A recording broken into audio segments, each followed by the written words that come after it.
அனைவருக்கும் வணக்கம்.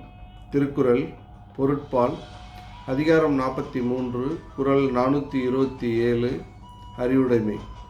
அறிவுடையார் ஆவதறிவார், அறிவிலார் அஃதறி கல்லாதவர். அதாவது அறிவுடையவர்கள் எதிர்காலத்தில் நிகழப்போவதை முன்கூட்டியே அறியக்கூடிய வல்லமை படைத்தவர்கள், அறிவில்லாதவர்கள் அவ்வாறு உணர இயலாதவர்கள் என்பது இக்குறளின் பொருளாகிறது. நன்றி.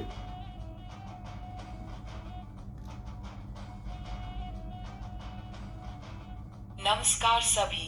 तिरुक्कुरल संपाल प्राधिकरण 43 कुरल 427 ज्ञानकर्ता आवाधरी व सूचनाकर्ता आदरी कल्लादवार, जिसका अर्थ है कि भविष्य में क्या होने वाला है पहले से जानने की शक्ति ज्ञान रखता है। कोई अज्ञानी नहीं है।